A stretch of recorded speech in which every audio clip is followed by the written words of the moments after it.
assurance Guèye Massamba Lo. waaw. dañ ciy wax état ak assurance. état ak assurance Pape Cheikh parce que lu ci bëri nag état ak ay véhicule am wala ay li nga xamante ni moom la yor muy ay busam. bu ñu amee sinistre ak nit yi ñoom xam nga du ñu dagg assurance lu tax état du dagg assurance parce que l' état est son propre assureur ba pare moom mooy garant en fait sécurité beeg yooyu donc mënul nekk li nga xamante ni moom mooy premier agent de sécurité ba pare muy ut assurance feneen donc day mel ni que li nga xamante ni moom mooy pouvoir am dañ koy remettre en question. donc balaa ñu siy sore comme on a l'habitude de le faire def nañ seeti benn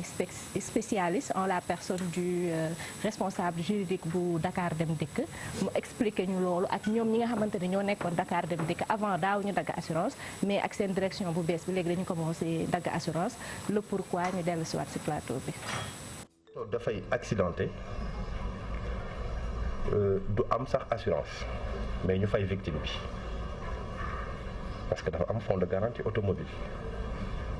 sa loolu état bi daf siy dugal loxoom bu baax puisque da siy dugal loxoom bu baax xam naa loolu mooy justifier quelque part auto assurance bi muy def loolu la mais victime moom su amee état bi da lay fay parce que y a l'agence judiciaire de l'état xam nga su fekkee par exemple accident bi dafa am sa oto bi am assurance su oto bi amee assurance assurance bi compagnie d'assurance bi moom mooy fay mais su fekkee état bi la oto bi amul assurance mais l'état est son propre assureur donc c'est l'agent judiciaire de l'état qui s'en occupe moom bu saisiree agent judiciaire de l'état ou fonds de garantie automobile mën na am la possibilité d'être dédommagé mais dans tous les cas l'état s'il est son propre assureur cela ne signifie pas pour autant que l'état ne paye pas. En cas de victime de dommage l'État assure day fay l'État nag est un mauvais payeur par essence mën na yàgg ak yooyu quoi mais les mécanismes sont là. Avant 2015 Dakar Dem Dikk moo nekkoon propre assureur am c'est-à-dire s'il y a une victime accident wala yooyu ñun dañu amoon suñu ay procédures internes mais procédures internes yooyu dañ ko doon def en nous référant au code ciment. On appliquait le régime juridique du code ciment def les calculs nécessaires fay la victime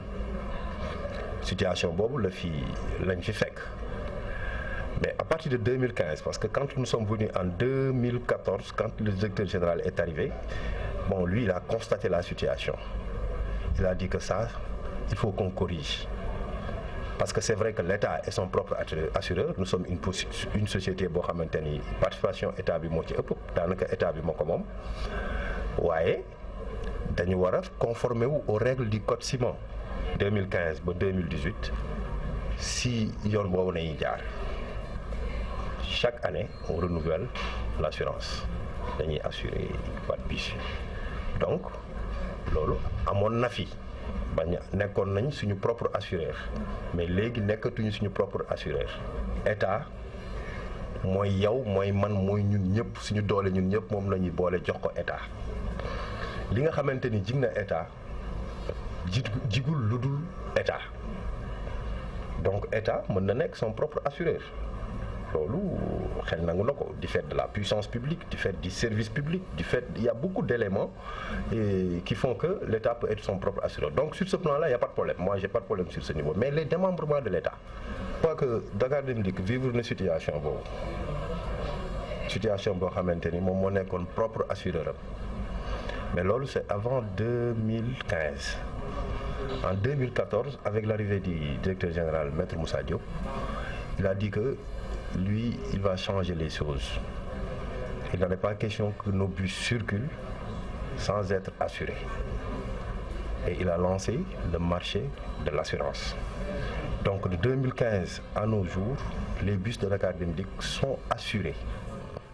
ñu ngi doon déglu responsable juridique bu Dakar Dem Dikk di wuyoo turu Saliou Mbaye mu expliquer yenn yu am solo jëm ci wàllu état ak assurance mais ñu voilà Pape Cheikh moom expliqué na ñëw na li nga xamante ni moom moo tax ñu ne état du dagg assurance comme ni ma ko waxee si njëlbeen bi état dafa nekk li nga xamante ni moom mooy garantir sécurité publique bi di garantir li nga xamante ni mooy suprématie li nga xamante ni mooy gouvernement bi ñi ko jiite donc ñoom mënuñu dem si beneen tiers di fa ut assurance pour porter leen parce que ñoom ñooy premier garant sécurité ak li nga xamante ni moom mooy responsabilité nit yi. donc nag ce qui fait que bus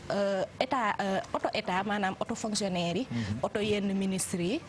ak ñi nga xamante ni ñëpp dañu rattaché à l'état ñoom duñu dagg assurance. donc immeuble aussi yi nga xamante ni comme auto Macky Sall bi lakk démb bërki démb. waaw ñoom duñu fay assurance. duñu dagg assurance waaw duñu jënd assurance quoi. waaw c'est la même chose. donc en même temps aussi immeuble ak bâtiment yi nga xamante ni état moo koy construire aussi. du jël li nga xamante ni moom mooy assurance comme pour résumer daal li ñuy wax ni que l'état s'affranchit de l'assurance et de toutes les assurances qui sont obligatoires. maintenant assurance lan moo ko tax a jóg pour prévenir le risque c'est-à-dire yow boo nekkoon tey di tabax ñaanuma ko nga dem ba mu am sinistre maanaam mu lakk wala mu effondré wu. assurance bi voilà bu bii doon tabax wala man mii ma doon tabax immeuble bi effondré wu donc assurance bu fekkoon jëloon nga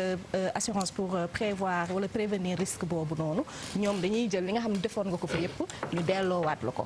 donc nag comme état moom dafay jàpp ni su fayee assurance xaalis boobu yëpp muy génne su ko évaluer par rapport ak moom ay recettes am du am plus-value c'est-à-dire ñoom am nañ assez de liquidité am nañ assez de capacité financière donc bu ñu amee ay risques ak yooyu noonu ñu mën nañ ko jëlal seen bopp en charge. maintenant beneen côté bi nag mooy am problème mooy bu fekkee état daf la causer dommage wala mu am sinistre boo xam ne état daf la yàkkal. su boobaa nag dañuy dugg ci beneen procédure maanaam agent judiciaire de l'état nga xamante ni moom mooy bras financier état moom moo lay rembourser. pour mu rembourser la comme procédure normale rek la da ngay dem dañuy woote ñu def constat comme bu fekkoon ñaari particulier ñoo am li nga xamante ni mooy choc. donc bu ñu defee constat ba ñu xam li nga xamante ni moom lañ la yàkkal. yow da ngay dem saisir li nga xamante ni moom mooy agence judiciaire de l'état nga yóbbul ko say facture ak yëpp boole ko ak sa carte d'identité ak décision bi nga xam ne assurance bi wax na lim la causé montant temps lañ ko évaluer après nag ñoom ñu rembourser la li nga xamante ni moom mooy sa xaalis. agent judiciaire de l'état nag Dakar rek la nekk amul ci région yi amul feneen donc su fekkee yow dafa am tam sinistre en dehors de Dakar mën nga ut ki nga xamante ni moom moo la koy jëral da nga koy defaral procuration pour moom mu ñëw jëlal la sa xaalis wala nga ut yow sa bopp nga déplacé wu nga ñëw Dakar après ñoom ñu delloo la li nga xamante ni mooy sa xaalis. donc prochain numéro bi incha allah Pape Cheikh dinañ dem seeti benn agent judiciaire de l'état moom mi nga xamante ni moom mooy rembourser li nga xamante ni moom la état bi yàkkal ay nit ay particuliers wala ay sociétés moom aussi de façon assez approfondie dinañu waxal ci procédure boobu comment ça se passe. donc loolu am na solo ci diggante état ak assurance. merci en tout cas pour ces explications. Maymouna leneen loo xamante ni dina la intéressé mu jëm ci wàllu banque am na ay cartes yoo xamante ni Ecobank daf ko jagleel ay clientam c'est des cartes prépayées comme carte Gap rek noonu. carte bi Visa la donc dinañ ci waxtaan dans quelques minutes puisque dinañu recevoir Mame Amadou Gaye moom mooy responsable carte Ecobank Sénégal pour mu présenter ñu carte prépayée boobu la nga xamee ni Cash Express le tudd carte la boo xamee ni mën na soxal surtout ujaat yi donc il va nous rejoindre. dafa nekk sax en promotion 5800 jënd naa ko vendredi. kon miin nga carte bi. miin naa carte bi donc carte boobu la ñu bëgg a présenter téléspectateurs yi dans quelques minutes ci plateau bi en attendant